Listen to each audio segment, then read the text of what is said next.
I think if I hear you call me Becky one more time, six-pack, I'm gonna pop your tops. All six of them. Who are you?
Hey, this is Matt. Once again, we're about to another review. This is a review for Joseph, and one of two reviews, and this time it's for Pale Rider from 1985. I don't say Paul, but Paul Reiser. Yeah, Paul Reiser is the Pale Rider.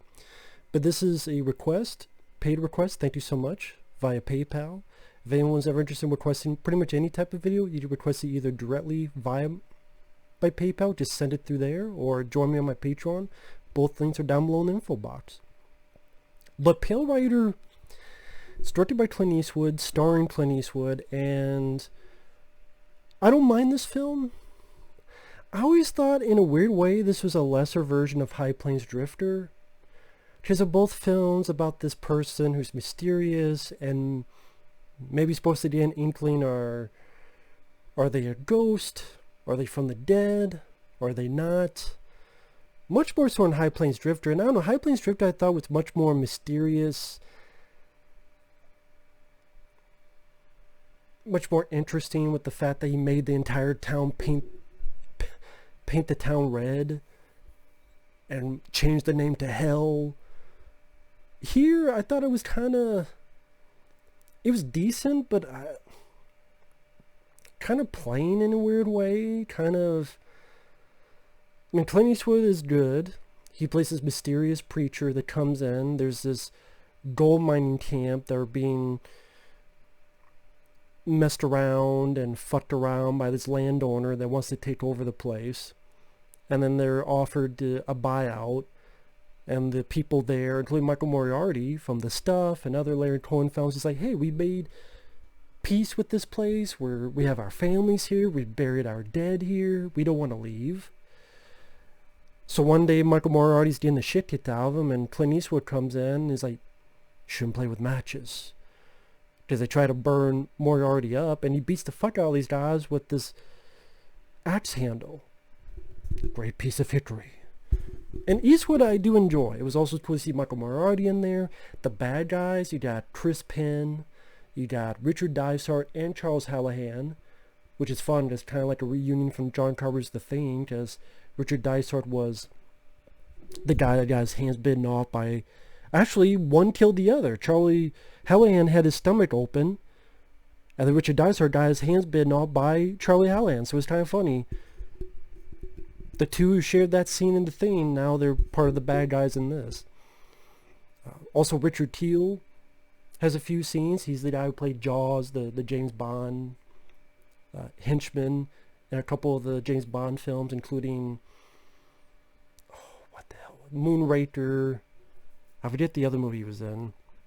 It's been a while since I've seen those.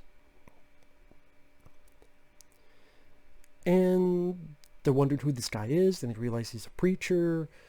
Michael Moriarty's daughter, you can tell, has a little bit of infatuation with Eastwood's character, and even the wife has a little infatuation with Eastwood's character. And again, the miners don't know whether they should stay or go. But the movie is not an action-packed movie. It just didn't seem like a lot of stuff was going on for certain parts of the film. I think it wasn't bad. It was well directed. It was well acted. The finale was fun because the bad guys hired these marshal, like a marshal and his deputies, and Eastwood comes in and kills them in this hide and seek fashion, and then takes care of the marshal with a bullet to the head. Before that, Moriarty and Clint were throwing dynamite at the bad guy's camp. But at the same time, I don't know, just compared to High Plains Drifter, I didn't feel that epic. I don't know how to put it, that epic. Just that it didn't feel epic to me. It didn't feel as if I don't know how to put in the words. Just, it was decent. It was a time waster, mainly for Eastwood, who's a badass. Cool to see people like Michael Moriarty and Chris Penn and Richard Teal in there. The finale was fun. But a good chunk of the middle just... Okay, he saves Michael Moriarty from getting beaten up. Richard Teal tries to attack him, and he hits Richard Teal in the nose and then in the nuts with his sledgehammer. And then really not much happens after that until this poor schmuck, which I don't know what the hell he was thinking. He has this big thing of gold. So he goes into town by himself, drunk. Hey, Mr. Bad Guy, look what I got. What the fuck did you expect him to do? Give you a kiss or a blowjob or a fucking pat on the ass or something? Of course, the marshal and deputies come in and shoot the shit out of him. So he got killed. He didn't deserve to die, but stupidity helped kill you too, buddy. Fucking idiot. Should have gone to a different town at least. Fuck do I know? And that's where Clint... And maybe I didn't buy the whole daughter fall in love with Clint and then the wife fall in love with Clint in a way. I didn't even know that was a thing until she went up and said, when you were gone, it made me realize that I love the man that I'm with and he would never leave me. Let me guess, you would leave me, wouldn't you? And Clint says, yes. And she said, okay, well, I need to do this to find out. And kisses Clint Eastwood's character. I'm like, I didn't even know this was a thing. I didn't even know this was a thing that she liked Clint. And then this scene pops up and I go, what? And then like the daughter, a little bit more understandable compared to the wife, but it's like, you guys know he's a preacher, right? So of course he's going to say no. But then part of me is like, why is this even part of the film? Why is this even part of the movie? What is it supposed to say that if Clint's a preacher, everyone's going to... They don't want Mr. Preacher Eastwood. I just don't know if that was needed. And the score... I can't help it. I keep comparing to High Plains Drifter, which is unfair, but I think in both films, Eastwood had a hand in making. Actually, I should double check. Did Eastwood direct this? Let me double check real quick.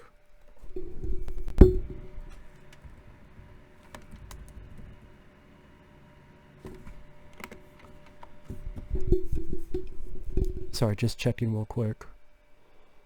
Again, I don't think it's a bad film. It's just not one of my favorite Eastwood films. It made me want to go rewatch High Plains Drifter.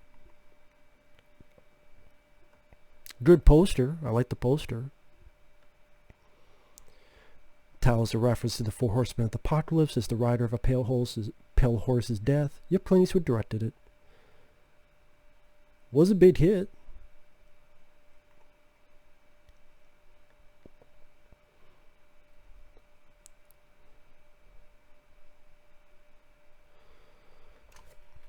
In an audio interview, Clint Eastwood said that his character preacher is an out-and-out ghost.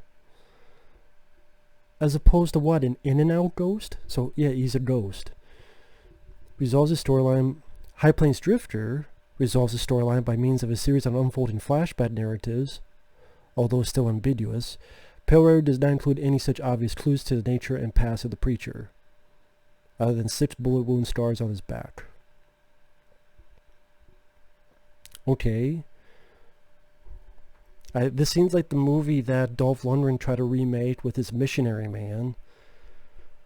Although I gotta say I put this above Missionary Man because at least the action here is better directed.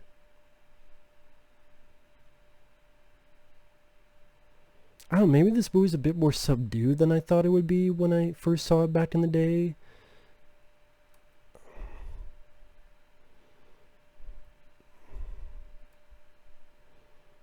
I mean, I like both, but I guess I just prefer High Plains Drifter's style and atmosphere more.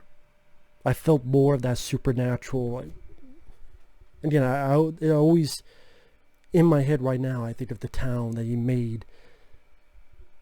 He made the townsfolk paint the entire town in blood red. Like, stuff like that.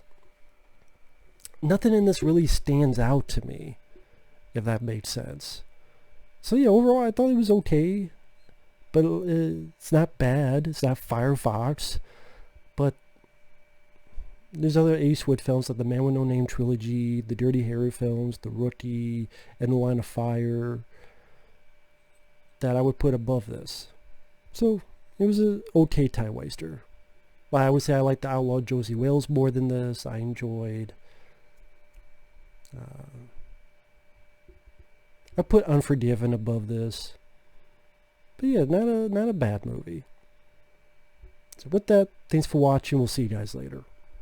Bye-bye.